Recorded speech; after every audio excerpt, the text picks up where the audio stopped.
Hello and welcome to Dice Masters United. I'm Spug. I'm Ben. I'm James. And I'm Peter. Coming up in this episode, Wizkids has spoken. We'll be reflecting on the revised release schedule and taking a look at the cards that were spoiled. Boardgame prices across the world appear to be on the rise. We'll be talking about what this is likely to mean for Dice Masters. And we'll be bringing you all the news from our DicexL tournament and picking over the bones of the most successful teams. All that and more in the latest episode of Dice Masters United.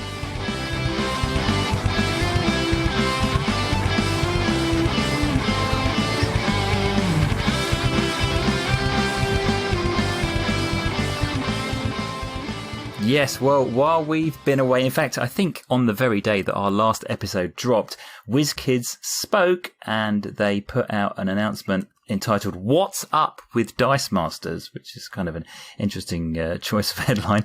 But obviously, many of our listeners, I imagine, will have seen this and heard about it and been talking about it. But we've got a new release schedule with the next set that's due to come out going to be in Q1 2022, and it's going to be Superman Kryptonite Crisis. And we also got some spoilers as well. But let's talk about the new release schedule first. So basically what WizKids have said is that, I mean, obviously everybody was hoping that we would have had a new set by now, but obviously COVID and everything has prevented that. And we were expecting the next set to be Dark Phoenix, but now WizKids have said that Superman Kryptonite Crisis is going to come out in the first quarter of 2022 with Dark Phoenix Saga draft packs approximately 8 weeks later. And then Secret Wars draft packs coming in June 2022, and the Fantastic Four versus Galactus solo play kit coming out in the same month. So kind of big news.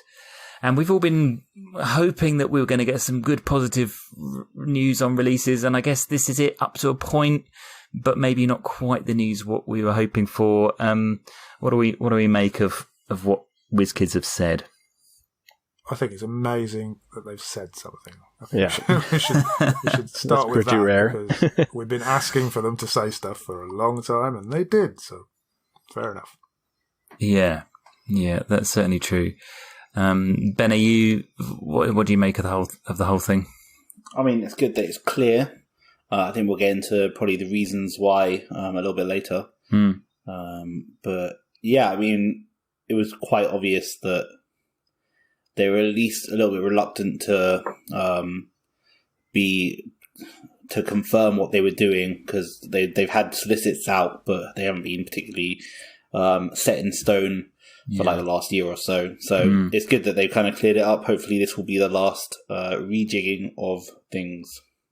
Yeah, certainly. Let's hope so. And Peter, you pointed out that this is actually a move back towards an earlier release schedule. Yes, because this was going to be the original order. Kryptonite Crisis was going to come out first, and then Dark Phoenix was supposed to follow. And then they swapped it late 2019, and now they've swapped it back.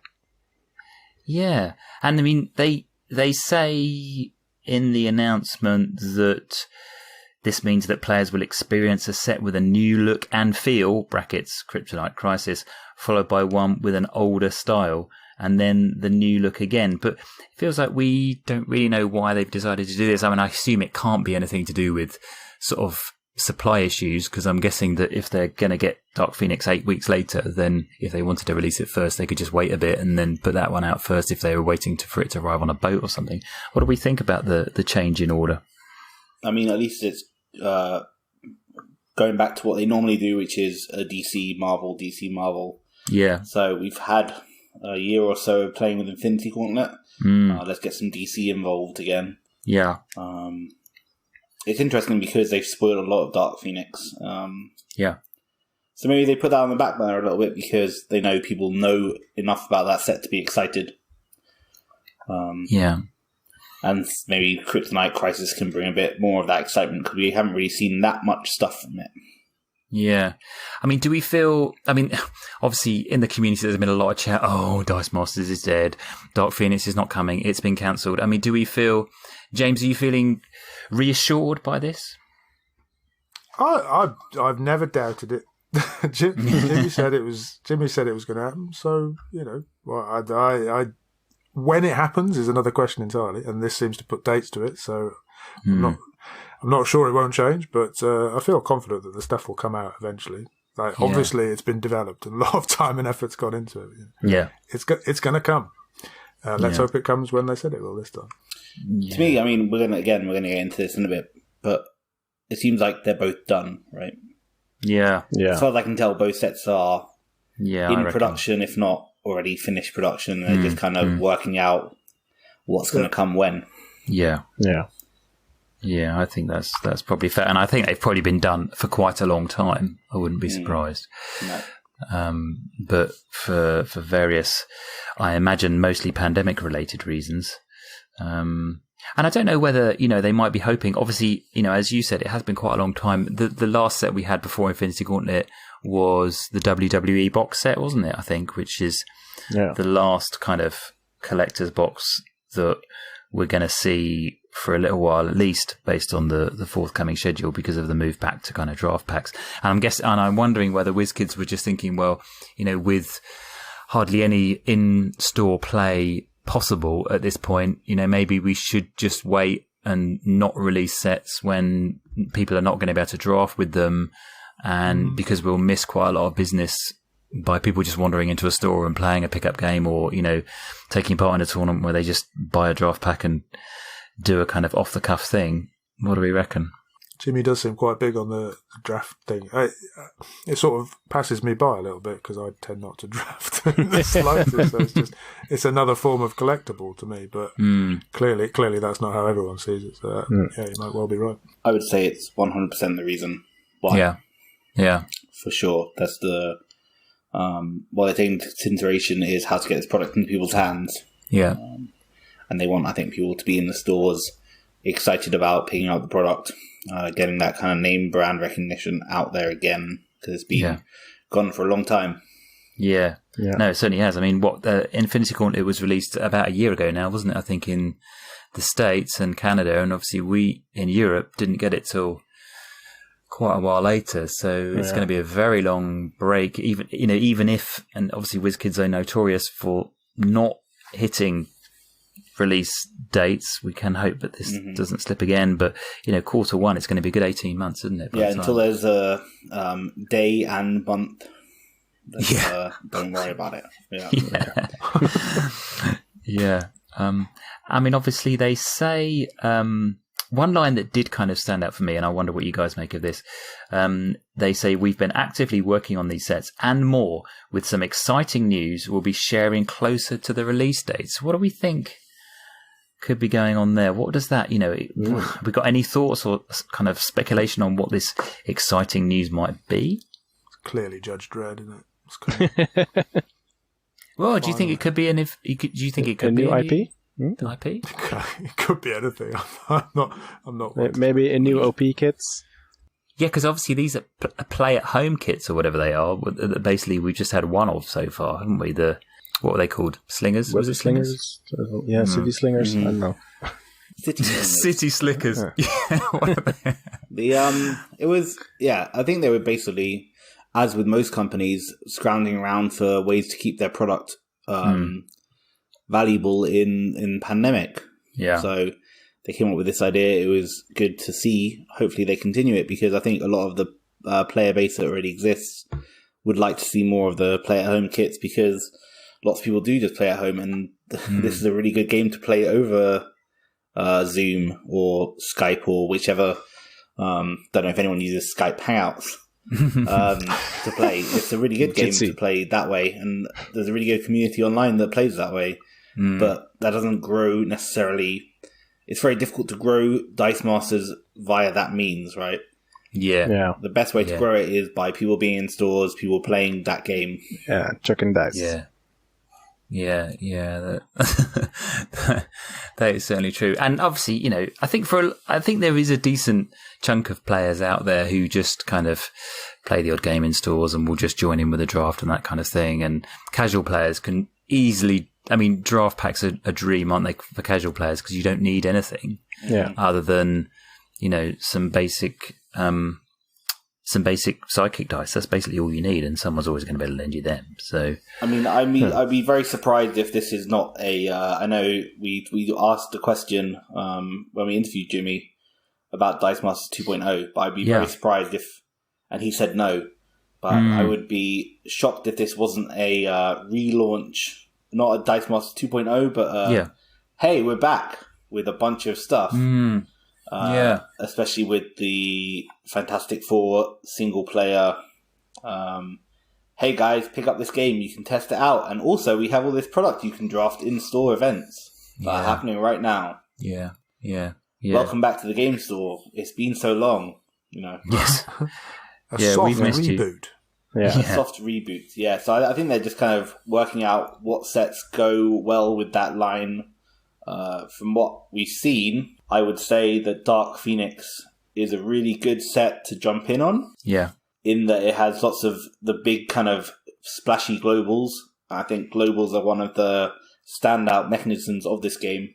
Yeah. Mm-hmm. So the fact that they're kind of pushing, and then the win conditions are kind of interesting with the kind of master mold, the Colossus, the kind of big splashy win cons that you might be like, tell your friend, hey, look at this game. I won last night by having 10 characters out in my field, and it was really Colossus. I just sat there and laughed, or I got 10 5/5 tokens out. You know what I mean? It's not like Yanti, I'm going to ping 1 damage. Oh, I got Pseudo Dragon, I'll ping 2 damage. I'll buy this, I'll ping 2 damage. It's kind of splashier than that. So my thinking would be that they kind of are trying to time it right so that when it gets re-released, it gets lots of buzz back like it had in AVX UXM days. Yeah.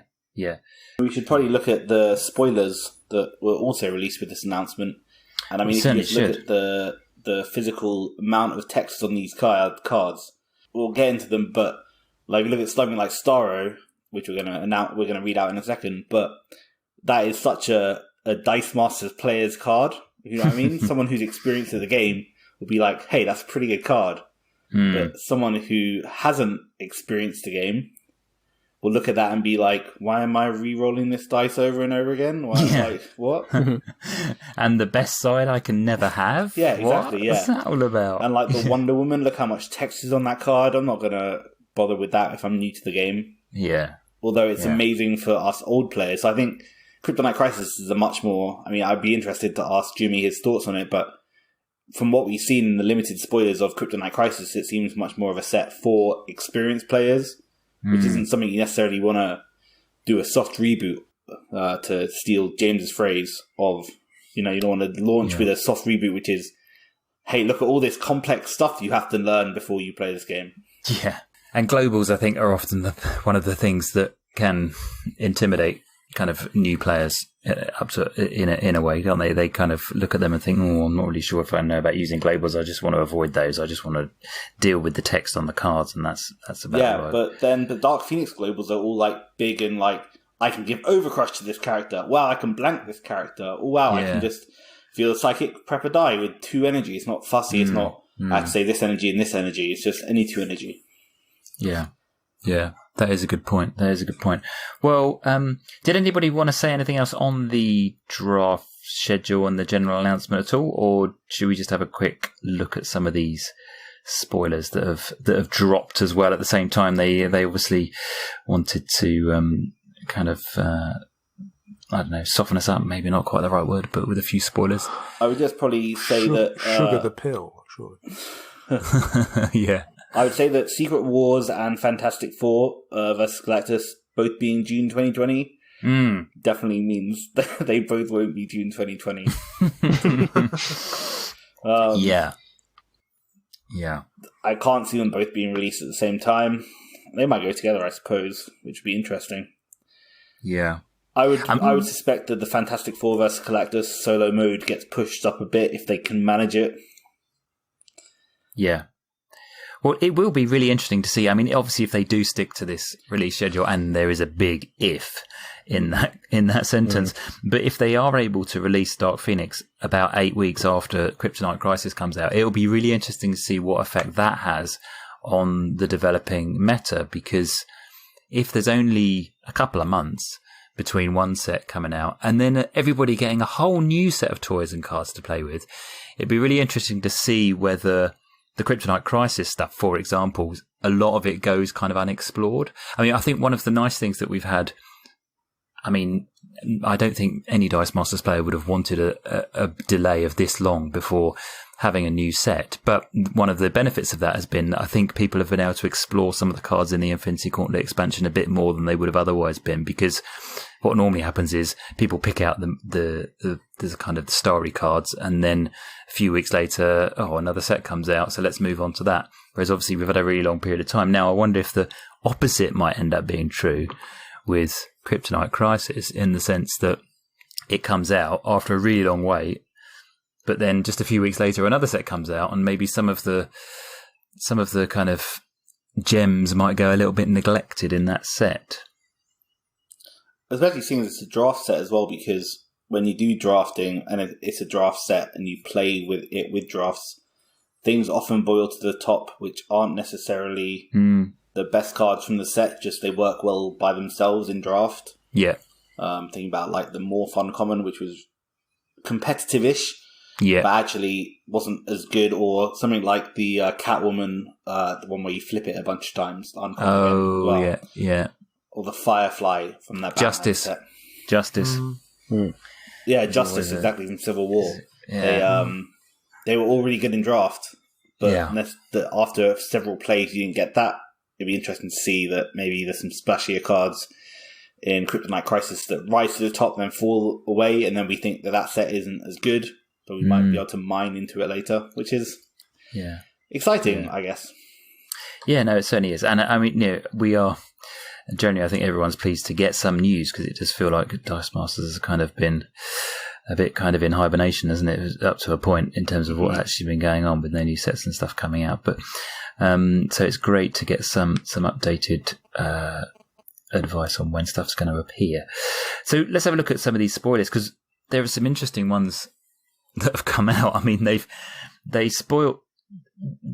some of the cards that were announced, obviously we've already seen. They put out 8, I believe, and of those, there was the super rare Wonder Woman that's already been spoiled, the full art Harley Quinn that had already been spoiled, and the Mr. Mind, I think he'd been spoiled as well, hadn't he, already? Mm-hmm. But the other 5 were new, including 2 super rares, which is pretty exciting. The first one is Batman. Peter, do you want to have a go at reading that out and tell us what you think? Yeah, it's Batman Inc. He is a 6-cost mask. He has a triple affiliation, Bat Friends, Justice League, and Super Friends. And he reads, while Batman is active, your sidekick dice get +2 attack. And when Batman attacks, swap a sidekick die in your field zone with a Robin die in your pep area or used pile at level 1. And he also has that global we've seen before on the other spoiled Batman, where he can pay 2 masks and each player may field 2 sidekick dice from their used pile. Yeah, he's a bit of a sidekick king, isn't he? Yeah. I mean, this looks like it's going to see a lot of play. What do you think? It's a 6-cost. It is a 6-cost. This is true. So dismissive. But Oscar, I like it, but I'm not sure it's going to see a lot of play at 6-cost. Sorry. Well, loads of 6-cost do, though. I mean, Master Mold, Green Goliath. Well, Master Mold obviously hasn't come out yet. Wins you the game and hasn't come out yet. Okay.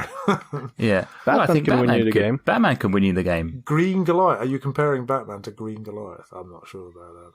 I mean, sure. No, I'm saying that's a 6-cost. You want the global, and you might put this version on your team. Will you buy it? Probably not. Ultraman? He was a 6-cost, wasn't he? I'm not saying there have been no 6-costs. a far greater number of 6-costs which have been awful, which this isn't, and then quite a lot which have been quite okay, but they haven't seen that much play. I think it's good. It's good. It's good. What can I say? Yeah, that's fair. Ben, do you like it? There is a 5-cost Batman which is currently in Modern with the Harley Quinn. which does give +2 attack to all sidekicks, which is kind of a forgotten about WinCon. So I think I agree with James' point that the without the global, I'm not sure this sees play over that one. The secondary ability isn't brilliant, unless there are some fantastic Robins, and then even so, are you going to buy a 6 cost just to get a Robin out? Probably not, but the global, very good. And helps the WinCon on the Batman, so I can see it seeing some play with the +2 attack. That's really good if you can get a wall of sidekicks, some way of limiting your opponents from fielding sidekicks. But I think the kind of crux is going to be how good or how Nick and Peter break that stupid psychic fielding global in turn 2 to make you be able to win on turn 3, basically. It's paying too much to get some globals out of your field. Like, the fact that you can do it on your opponent's turn is very interesting. Yeah. Clearing 2 psychics out of your used is super good for churn. Yeah. And it's not limited to once per turn either, is it? I mean, no. It's just, if you can pay 2 masks, you can do it as many times as you want. Very interesting. Yeah. And the other thing, of course, is the fact that he's got a triple affiliation. I mean, he's a team-up dream, isn't he? Whack him on your team with, with that Spider-Man that gets all the affiliations of everything on your team and a bunch of other stuff. And that could be interesting. Peter's going to get excited about that, I'm sure. But they haven't announced the team-up reprint yet. No. So. No, but there's always golden. This is true. It's a bit of a bummer they have his less good Batman has 2 sets of stats. Yeah. And this is the by far inferior set of stats. Yeah. The 366 on top level is just miserable. Yeah. But at least it's a while active ability rather than when fielded ability. Yeah, true. Yeah, because he's a 7. He has a 7, doesn't he? Attack on his 7/5. Yeah. On his particularly exciting side. Yeah, that's true. So yeah, I think that Batman's. I like that. I always like things that kind of buff your weenies, and this Batman is buffing those weenies without any question. So I think that's pretty good fun. Barbecues by Spot. Should we look at Superman? This summer. Should we look at Superman? James, do you want to have a read of Superman? Superman New Krypton is a 5-cost shield with a Super Friends affiliation. If a Superman dies in your reserve pool and there are no energy in your reserve pool, that's putting me off with it. Yeah, I know. You may field all of the character dies in your reserve pool for free. Well, what do we think about that? No. It's another Superman I'm not going to buy. He's only a 5-cost though, James, not 6. I don't like Superman, and it would take something spectacular to make me put him on my team. It's a fun little ability though, being able to, because the wonderful thing is you can spend all your energy in your reserve pool. Well, you have to though. Well, yeah, no, but what I'm saying is you still. It's not as if you roll no energy. Yeah. It could have easily read, if you didn't roll any energy this turn, you can use Superman for free. But it's better in that you can spend the energy and then, I've forgotten to save energy to field the Superman. Psych. Yeah. Which is fun. True. Yeah. So you can field him. You field him for free, right? Because he doesn't have to be on energy or anything. Yeah. In fact, he can't be on energy. Otherwise it won't work. Yeah. No. Yeah. Okay. There'll be, I bet at some point someone's going to play this in a casual setting, maybe in a draft, and set aside like 2. I'm going to save that bolt and that mask to field that Superman, and then reroll that stuff and be like, oh wait. Yeah. Make sure you have globals to spend your energy on. Yeah, for sure. Yeah, no, that could be fun. But I mean, the fact he's a 5-cost and he's got some very nice stats, hasn't he? I mean, he's 278 on top level. Give me a Jimmy, and I'll buy him for 3, and I'll put him on my team until such time. Maybe. No, maybe. Yeah. But Jimmy makes him free to field anyway. Jimmy makes him free, yeah, exactly. Oh yeah, yeah, that's true. The old Jimmy Olsen. Are we going to get a Jimmy Olsen in this one? Do we know? Have we got any information on that yet? We don't know. Oh no, we do know. There is one. There was a die, right? Or did we see a card? An actual card. There's a card. Let me just consult our comprehensive spoiler gallery. He's a jerk anyway, Jimmy. No one likes a photographer. Damn paparazzi. Jimmy Olsen, photographer. He's a 2-cost fist with a Super Friends affiliation. Jimmy Olsen can't be targeted by opposing global ability. Right. Yeah. That's right. He's not even an ally. That's the common. But he might have a better one later. We know he's there at least. Yeah. I definitely think this card sees some play if you can have Jimmy Olsen active and buy Superman for 1. You know what I mean? Oof. Then maybe free to field Superman is good, but other than that, no. Yeah, he's probably not going to be quite so exciting. Then we got, they also put out a previously spoilt Wonder Woman who has about 17 lines of text and the global and cancels just about everything going, doesn't she? It's awesome.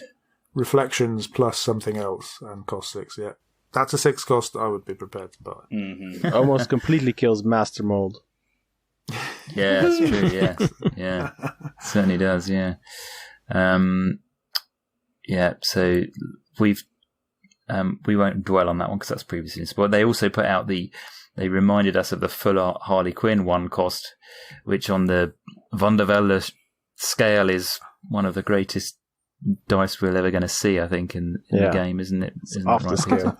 But again, that's off the Vondervelde scale. Even that, though, new players are going to be like, oh yeah, cool, it's a full art card, but who cares? Doesn't have an ability, right? Yeah. Yeah. But we know as kind of experienced players that, like, wow. Yeah. Yeah. Yeah, it is. Wow, it is really, really good. There's Mind Control, the basic action card, which is a 4 cost. At the start of your attack step, gain control of a target opposing character die with a lower level than one of your character dice. It must attack if able, and if you roll it on the double burst phase, it says instead you may take control of a character die of any level. Ben, I reckon I don't reckon most people will turn their nose up at this, but I think you might quite like it. I do. It seems like a Yu-Gi-Oh card. Yeah, that's true. Well, maybe it's the weird kind of I wonder if it's a splats that people got on their faces. I quite like the artwork. It reminds me of Paste Pot Pete, if you remember that one. Oh yeah. I don't know if it's the same artist. It's quite cool. Do you remember, I don't know if you've seen Invincible, the TV series, or read the comics. No. I've seen the series. Yeah, there's a very similar alien race out there. But I definitely like controlling your opponent's stuff like that a lot. Yeah, that is fun. It's fun to steal stuff from your opponent. It'd be funny to steal a Master Mold and make your own Master Mold tokens. Just or Iceman, or there's a bunch of stuff, right? Just steal their WinCon. Yeah. Good times. Yeah. It's annoying that it has to be... I do wonder if it is a reprint of a Yu-Gi-Oh card, because it really seems like it would be. Let me just have a look. Yeah, it certainly looks like it could be fun. It's a reprint, I think, of type of sorts to Change of Heart. Let me just get... So Change of Heart reads, at the start of your attack step, take control of an opponent's monster with a level lower than one of your monsters. Attack with it. On a single burst, instead you may take control of a monster of equal level. All right. Oh, well, yeah, you're right. So it's very similar. But very good. Well, that could be good fun. knowledge. But I have used that. I have used that several times, that Change of Heart. It's not quite as good as, you want it to be, but it's interesting. Yeah. And it's always fun beating your opponent with their own WinCon, isn't it? There's something deeply satisfying about that. All right, well, that's Mind Control. I think there is a Robin that kind of looks okay if you're excited about Teen Titans. But the one that we really should talk about is Starro, isn't it? James, can you read us Starro so we can... Certainly. So we can look Starro Minions is a 3-cost shield with a villain affiliation. If you roll Starro at level 3, re-roll Starro. When Starro attacks, you may take control of up to 2 target psychics your opponent controls. They must attack, if able. and the stat line is probably quite relevant. It's a 011 022 277 on the top side that you're not allowed to have. Oh, but you can get it, can't you, James? Well, you can spin it up, couldn't you? After you've fielded it with Zatanna, is that the one, or something like that? Yeah. Or mutation global, or whatever. Yeah, mutation. Mm-hmm. So there's definitely going to be opportunities. I mean, that is a wild thing, isn't it? 011 022 277. I mean, that is a crazy kind of difference in stat levels, isn't it? Well, you pointed out Dr. Fate, which is the common and uncommon of which have been spoiled.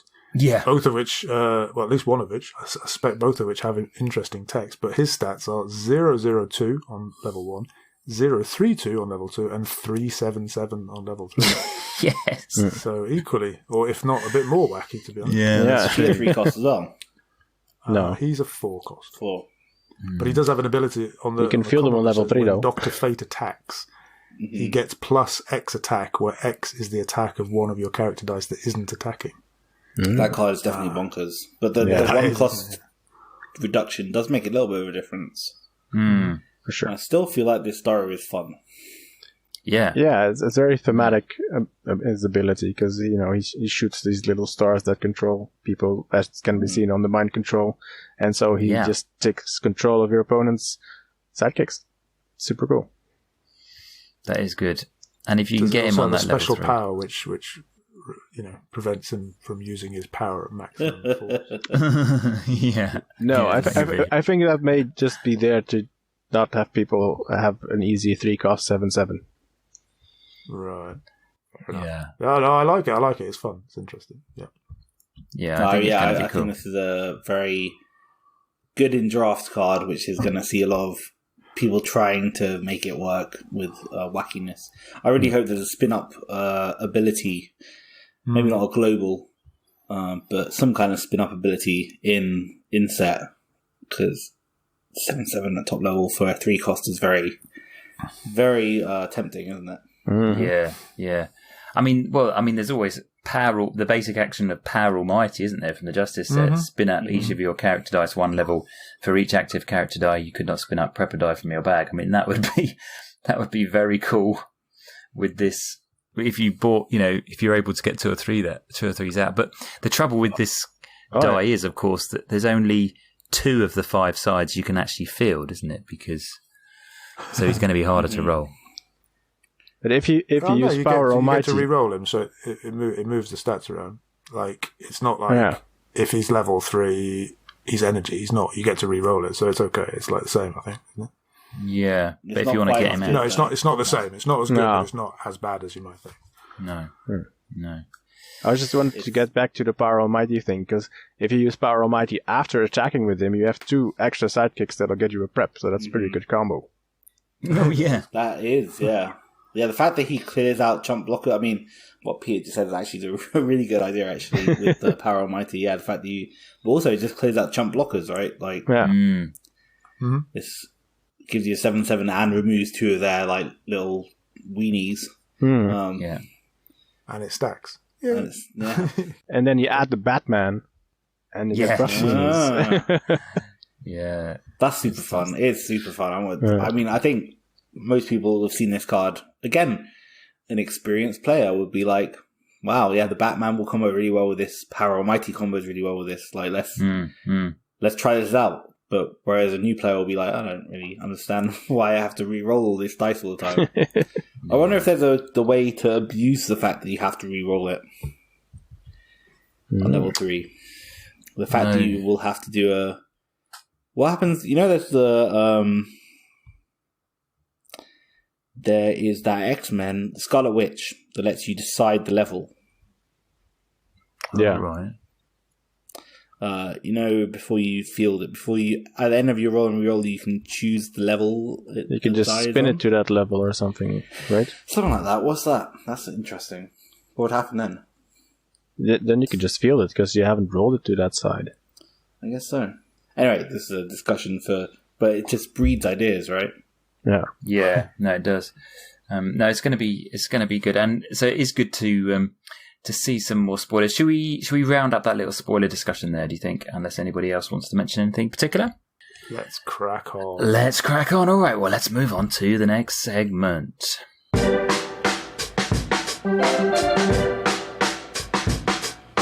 Okay, well, some of you may have been noticing that there's been something a bit wacky going on in the world of board game prices, i.e. they've been going up. Something to do with the pandemic and all other stuff going on, and a global shipping crisis. And we've got our man in Havana. Ben Said Scott is going to bring us the full story. Ben, what is going on? Yes, the 411. Yeah, no. It's just been something that's been on my mind because I backed too many Kickstarters, really. And I've been there. Like, lots of money, I know. But no, I saw this video basically off of 3 Minute Board Games, which is a very informative video about the pending board game cost crisis, he calls it. Yeah. And I think this has been something that's been known for a little while. It's just, there's two big reasons for this. Is the cost of wood is, I think there was something in Iceland, so basically the Icelandic trees weren't cut down as many this year. Yeah. So it's led to a wood shortage, which has led to a pulp shortage, which has led to a paper shortage. But the other thing is the container crisis in the Far East. Basically, they don't have enough containers due to the global pandemic, and ports being kind of, depending on where you are in the world, port regulations have changed. So some ports are taking things at different times. But I thought there were some interesting stats from this video, particularly to do with Leader Games, which is a company that make Root, which is quite a big board game. It is, yeah. So Patrick Leader, who is the Leader Games person, said, this is a quote from him, he said that basically in a typical year we'd pay $5,000 US dollars per container in late January, but this year that they bid something like 19,000, so 5,000 to 19,000 for a container, and then they weren't even able to source one. Good grief. And so it's leading to some interesting decisions, and I just thought it was interesting to look at that in comparison to how Dice Masters is being treated by Wizkids, and the fact the product has been so delayed. Yeah. So yeah, you have that from Leader Games, which is Root's a pretty big game in the board game hobby, and they're quite an important company. But there's also Golden Bell Studios, who don't have the best record of Kickstarter, but in their Unbroken Kickstarter, which has kind of been taken over by someone else, they also released a statement saying something the US freight would increase by 69%, so about $5,600 in real money. And the EU freight would be something like 265% increase, so like 3.5 times the original cost. They kind of included in the original Kickstarter funding goal. So this is all to say that it's kind of crazy. You can't basically get your product into freights to ship it over, and if you can, it's going to cost you so much more than originally intended. We know that Wizkids in the past have kind of, especially to the EU, have kind of fit in the Dice Masters where they could into storage containers, which maybe are kind of 3/4 full. Kind of, if they can't get the containers in the first place, then the containers they can get, which is probably a very small, much more smaller number than they could in the past, those products are going to be the ones they know they can sell straight away for a bigger markup. Like the HeroClix stuff, because it has a much bigger audience. I think it was interesting in the video. I guess we can post a link in the show notes or whatever, James. We can. Sure, yeah. That he kind of posited this question about Marvel Champions, which I guess is equivalent to Dice Masters. But he said that Marvel Champions booster boxes cost something like $20. I think he's talking Australian dollars to buy. So if they shipped it out now, the price increase would be to like $28. And that could turn off people from buying the product in the first place. So a company basically has three options. You can either push out products and lose money, push out products and increase costs for you, basically lose money, as a company, or sit on product and see the prices stabilize and hope they stabilize, I guess.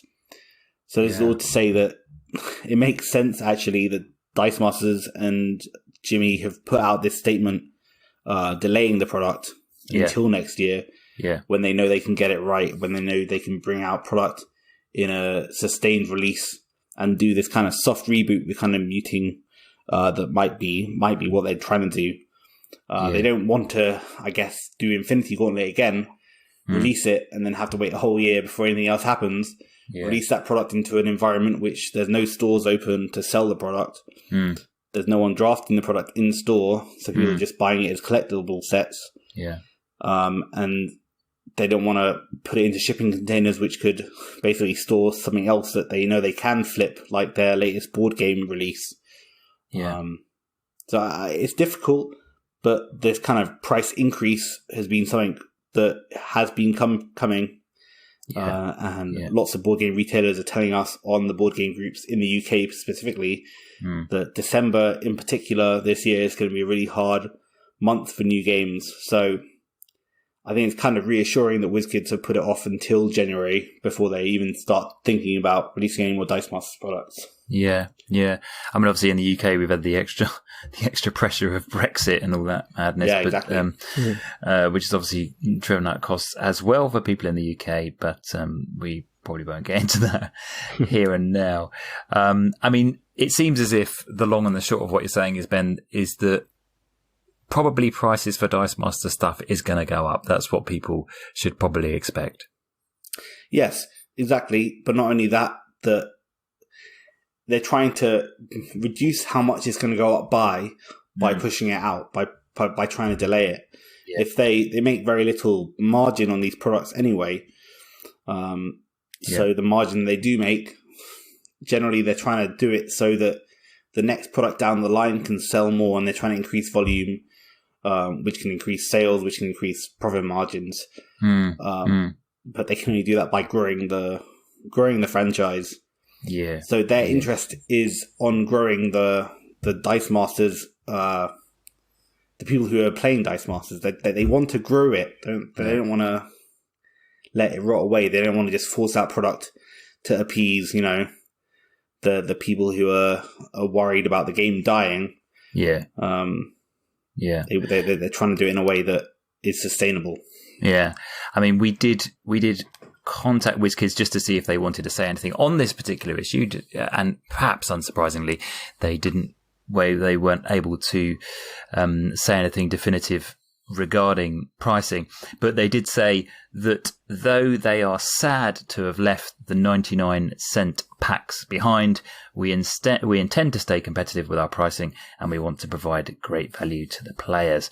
So, I mean, I guess we knew that 99-cent packs are not going to be around for any time soon anyway, simply because the reschedule doesn't have any individual kind of booster packs that would have cost that 99 cents in the US or 99p as it was in the UK. But sad that they're kind of, those days seem to be behind us.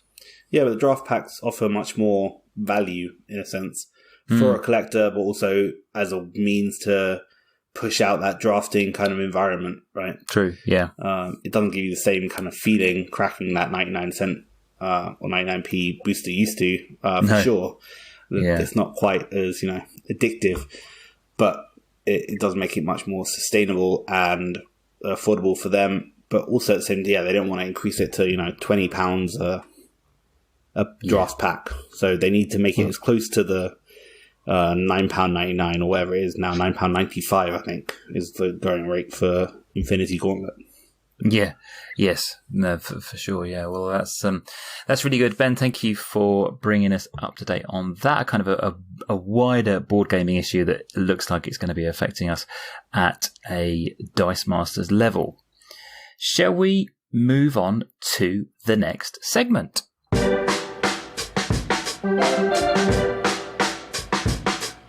Okay, well, as you join us, we are hot on the heels, should we say, of the latest Dice Fight XL tournament in which 12 players duked it out purely for fun and no prizes, and got the chance to play with some Dark Phoenix proxies. James, you were running the day. How did it go, and what were kind of the takeaway, the standout kind of takeaway moments? I had a lot of fun. That was my standout takeaway. As did we. It turned out from a purely selfish point of view that it was entirely worth organising. So I was pleased about that. And it seemed that people had fun. I hope that they did. I think 12 people in the end was pretty decent numbers. Somewhat similar to last year's Dice Fight XL, considering that people were doing it for fun and there were no prizes. And we were doing proxies, which I think maybe not everybody likes. And, there's not much going on in the Dice Masters world at the moment. Oh, it was really good. Thank you, everybody, for taking part. I don't know if we made any groundbreaking discoveries about the Dark Phoenix set, except that we managed to prepare a sort of temporary version of the team builder. I say we, I mean Johnny, Pink Frankenstein, prepared, and we helped a little bit. I volunteered to help and then didn't at all. Johnny made an appeal for data entry help, and several of us said yes. And Rob from Breath Weapon X, and I did quite a bit. And Ben said, "Yeah, I'll help." And then he turned up just when everybody had finished everything. Perfect timing. Classic timing. Very good. Well done. Yeah, but we must say a huge thank you to Pink Frankenstein, Johnny, for putting that together, because that was a huge piece of work, wasn't it? To and Rob, give us a kind of a working database that could accommodate the new proxies. So huge props to him for that. Absolutely brilliant. Yes, fantastic. Thank you. So that was a really, I think, positive thing that came out of it, or that came out of his work. But it was a good opportunity to put that into practice. No other groundbreaking pieces of information. My takeaway really was that the top three, which was General Nemesis, the winner, Dana, congratulations once again. Very well done. Nefarious Broadcaster, Danny, well done, Danny, and me. Well done, me. Boo indeed.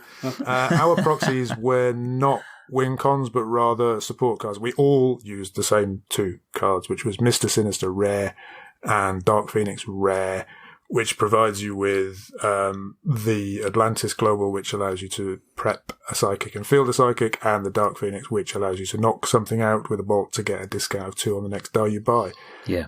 So they were support cards rather than win cons. That said, in the I think Spug, you also went 3-1. I suspect you were fourth, and you did have a win con, which was Master Mold, and then Peter also, and Jayson Lucero, who was in between the two of you, had a really nice Jubilee Colossus combo with the what's it called, the thing from Poxwalker. No, wait. No. Plague Marine. Right. That was a fantastic combo. He talks through that in the video that I've posted on YouTube, and I'll put it in the links. But I like that combo. It didn't actually go off because I didn't give him a chance because I was playing Becky Trash, but he did explain it. So. It's very interesting build. Yeah. He basically uses the super rare Jubilee from Dark Phoenix, to which when you field a character, she deals 1 damage to your opponent and 1 damage to target character die.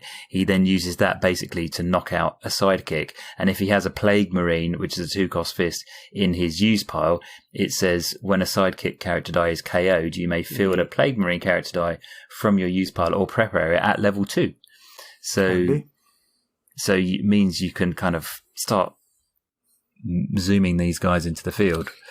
While removing, and obviously then it triggers the Jubilee card again because you fielded the Plague Marine, so you can kind of rinse and repeat. Which is but really not only cool. that, in the fact that they come out at level 2, so it suits the Colossus Rare, who deals damage for level 2 and level 3 characters. Yeah, but not only that, the Plague Marine is a 2-cost fist, which helps you buy the Colossus in the first place. Yeah, because of the Kree Captain.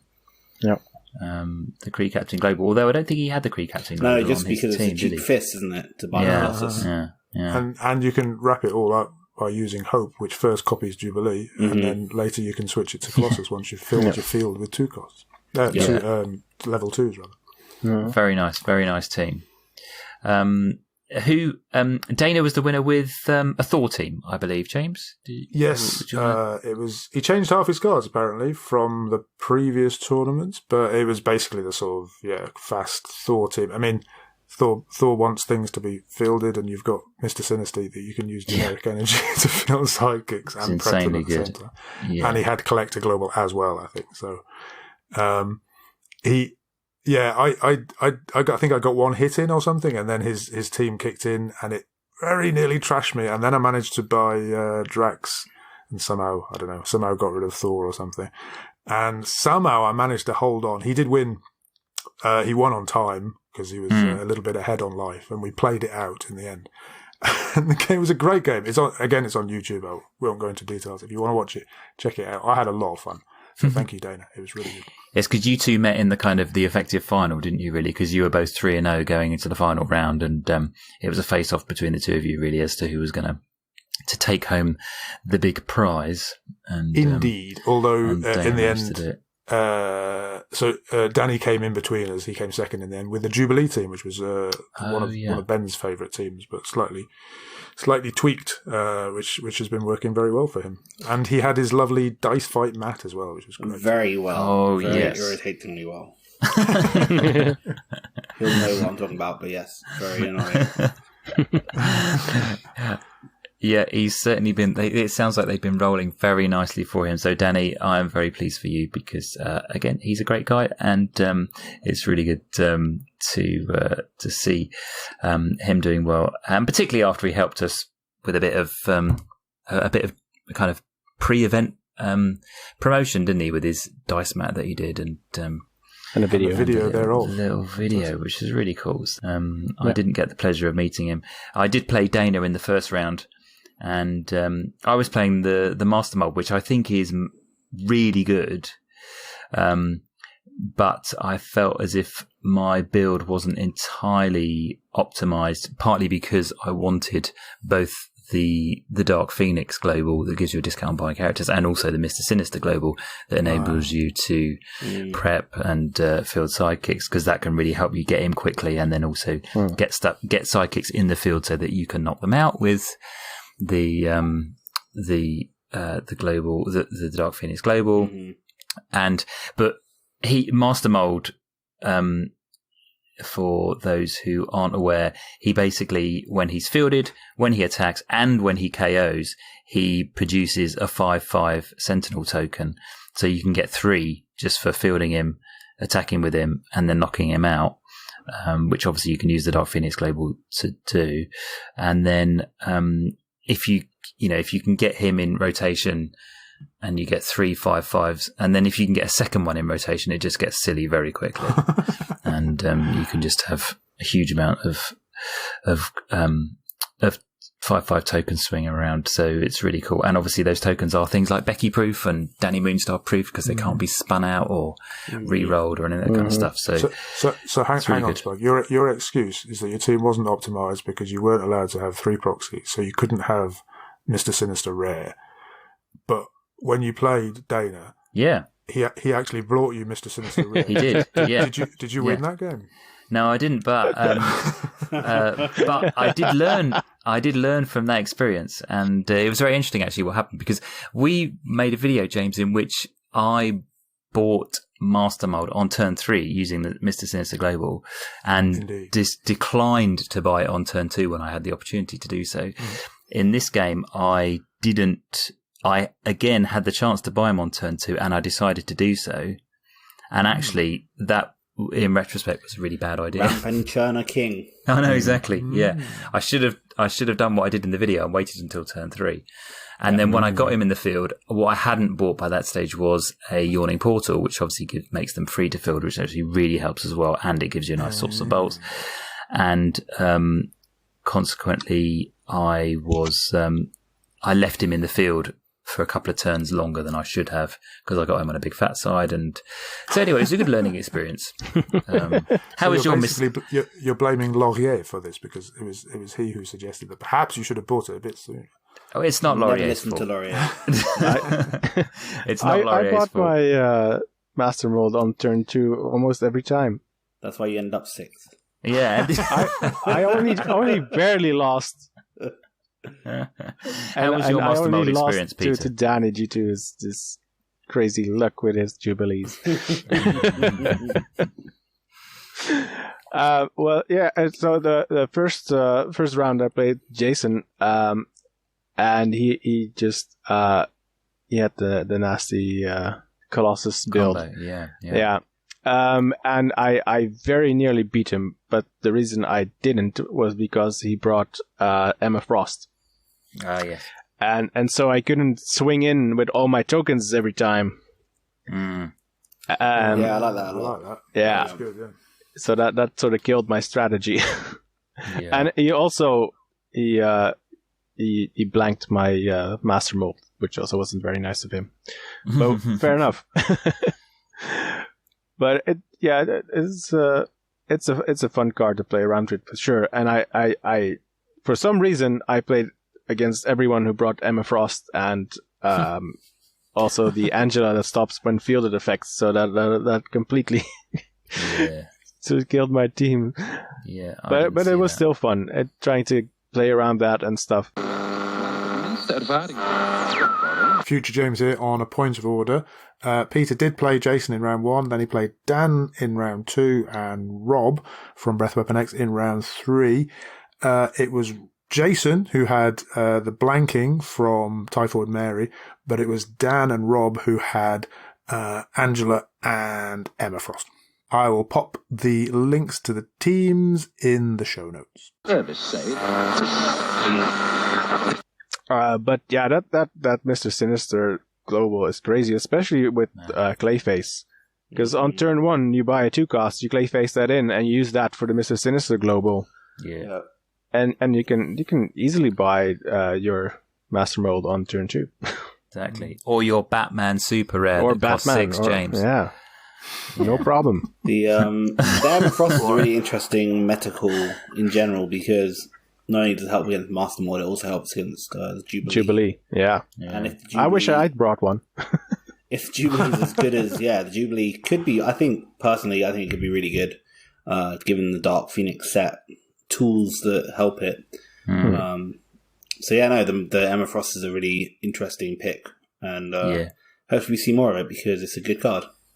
Definitely. It's just one of those metacals, isn't it? Because it's obviously useless against Becky, for example. It's useless against something like not really a Thor, probably, because they're not going to be attacking. It's useless against the new Colossus. Some of those it is bad against. You've got to judge the value of it, I guess, against the meta, haven't you? Mm-hmm.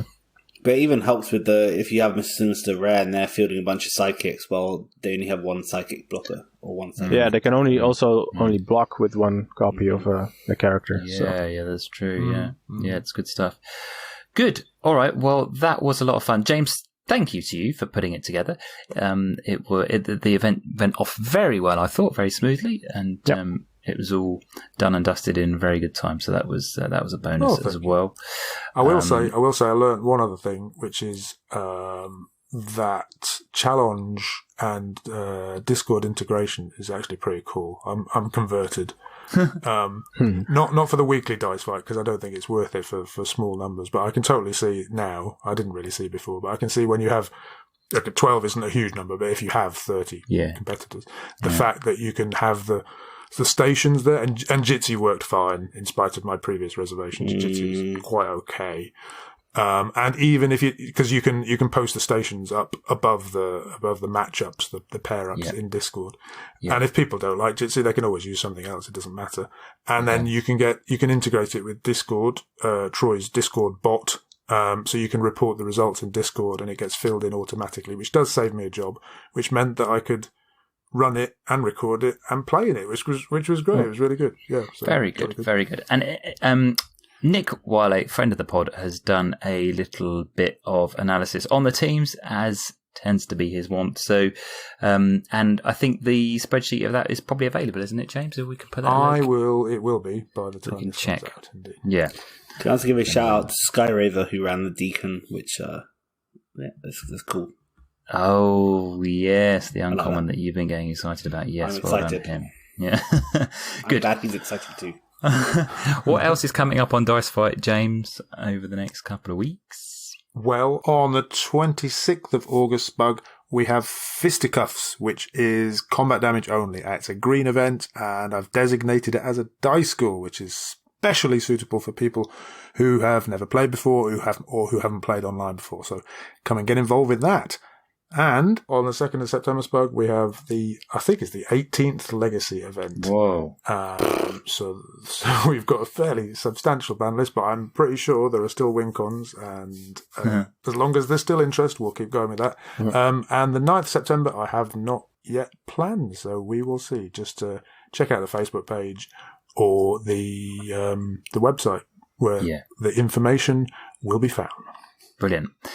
Well, thank you very much. I think that is all from us in this latest edition. We hope that you've enjoyed the show. What did you think? What do you think about the new spoilers? What do you think about the new revised release schedule? Are there any of those, any of the board game pricing stuff that you found interesting, that you want to vent your spleen about? Then do get in touch. James, what's the email address? It is hello@dmunited.eu. Although I was informed by Facebook that apparently that's not our email address, but I have corrected Facebook and told them that it is. Yeah. Naughty Facebook. It is our email address. Good. Well, if you get in touch, then it would be great to hear from you, and we might read out your views in a future edition of the show. Talking of which, we're going to now have a little bit of a break. We're having a kind of slightly belated summer holiday, and we're going to have a week off from our fortnightly schedule. So our next edition will come out on or around the 20th of September, just a couple of weeks later. If you've enjoyed the show, it'd be great if you could rate, review, and subscribe so you are the first to know about when there is a new episode. Otherwise, we'll be back in 4 weeks' time. Thanks for being with us, and we'll see you again next time. Bye-bye. Bye-bye. As long as nothing happens, anything is possible. Inspirational. Bye-bye.